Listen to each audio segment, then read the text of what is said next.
నమస్కారం అండి. I'm doctor Vijay, paediatrician and neonatologist. So ఇవాళ ఒక సింపుల్ కేస్ చెప్తున్నాను. అది సింపుల్ కేసే కానీ దాని వెనుకున్న మెసేజ్ మాత్రం చాలా పవర్ఫుల్ది and also very important. So last month మేలో ఏంటంటే మాకు ఒక 4 or 5 years ఓల్డ్ బాబు తీసుకొచ్చారు హాస్పిటల్కి. సో ఏమైందని అంటే తను నట్ మింగేశాడు. నట్ అంటే ఇప్పుడు మనం బోల్ట్ నట్ ఉంటాయి కదా, సో ఈ కార్పెంటరీ వర్క్ ఎడ్లో వాడతారు, అది యాక్సిడెంట్గా మింగేశాడు. సరే ఏమైందని అడిగితే మదర్కి ఒకరోజు తను ఆ నట్టుతో ఆడుకోవడం చూస్తున్నారు. కొద్దిసేపటి తర్వాత ఏమైంది, తను ఆ నట్టు మౌత్లో పెట్టుకొని ఒక చెట్టు కొమ్మకి ఇలా వేలాడుతున్నాడు. ఇప్పుడు అలాంటప్పుడు మనం కంట్రోల్ చేయలేం, మింగటం అంతా కంట్రోల్ చేయలేం. అయితే తను యాక్సిడెంట్గా మింగేశాడు ఆ రోజు వాళ్ళ మదర్కి ఏం చెప్పలేదు. అండ్ నెక్స్ట్ రోజు ఏంటంటే అలాంటి నట్టే 2-3 కనబడితే వాళ్ళ మదర్కి చెప్పాడు, అమ్మ ఇలాంటి నట్టు నేను మింగేశానని. వాళ్ళ మదర్ చేసిన మంచి విషయం ఏంటంటే ఇమీడియట్గా దగ్గరలో ఉన్న హాస్పిటల్కి తీసుకెళ్ళారు. వాళ్ళు అంటే అవే ఫ్రమ్ టౌన్ ఉంటారు, ఒక చిన్న విలేజ్లో ఉంటారు. వెంటనే హాస్పిటల్కి తీసుకెళ్తే ఆ డాక్టర్ ఐడెంటిఫై చేసింది అంటే బాబు ఆయాసపడుతున్నాడు. అయితే ఆయాసపడుతున్నాడు, వెంటనే ఎక్స్రే చేయించారు. ఎక్స్రే చేశాక డాక్టర్ ఐడెంటిఫై చేశారు ఆ నట్టు ఉన్నది స్టమక్లో కాదు, అది ఊపిరితిత్తుల్లోకి వెళ్ళిపోయింది.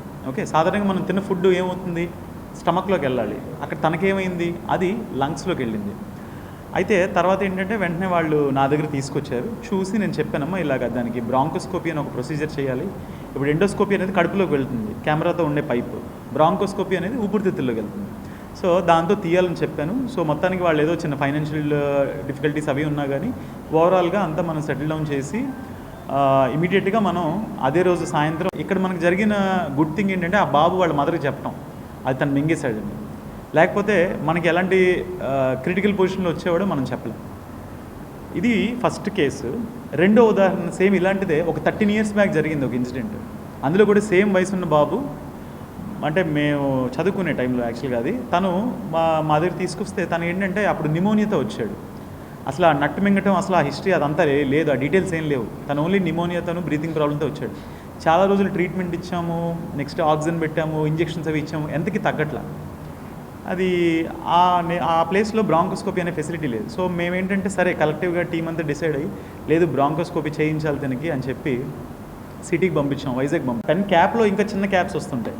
ఆ చిన్న క్యాప్ అనేది లంగ్లో ఒక చిన్న పోర్షన్లో ఉంది. అయితే మన ఈ రెండో కేసులో జరిగిన సిచ్యువేషన్ ఏంటంటే ఆ బాబు చెప్పలేదు, వాళ్ళ పేరెంట్స్కి మింగినట్టు కానీ లేదా యాక్సిడెంట్గా మింగినట్టు కానీ చెప్పలేదు. సో ఫస్ట్ కేసులో బాబు చెప్పాడు, సెకండ్ కేసులో బాబు చెప్పలేదు.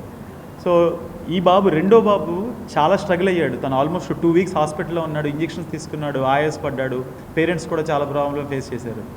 సో ఈ 2 కేసుల్లో మనకి తెలియాల్సిన ఇంపార్టెంట్ మెసేజ్ ఏంటంటే చిన్నపిల్లలు అంటే less than 5 years, 6 years age పిల్లల దగ్గర మనం వాళ్ళకి కొనే టాయ్స్ కానీ వాళ్ళ చుట్టూ పరిసరాల్లో కానీ స్మాలర్ ఆబ్జెక్ట్స్ ఉంచకూడదు. ఈజీగా స్టమక్లోకి కానీ లేకపోతే ఊపిరితిత్తుల్లో కానీ వెళ్ళిపోతాయి, యాక్సిడెంట్గా మింగేస్తారు. ఓకే, ఫస్ట్ థింగ్ అది. రెండోది ఏంటంటే నేను చెప్పిన ఫస్ట్ ఉదాహరణలో మదరు చాలా అంటే టైమ్లీగా బిహేవ్ చేసి డాక్టర్ దగ్గర తీసుకెళ్ళారు. చాలా సందర్భాల్లో పేరెంట్స్ ఏమనుకుంటారంటే ఏదైనా వస్తువు మింగితే అది రేపు పొద్దున్న స్టూల్స్లో వచ్చేస్తుంది, మోషన్లో వచ్చేస్తుంది అని అపోహపడతారు. ప్రతిసారి అలా జరగదు, ప్రతి ఆబ్జెక్ట్కి అది అప్లికబుల్ కాదు.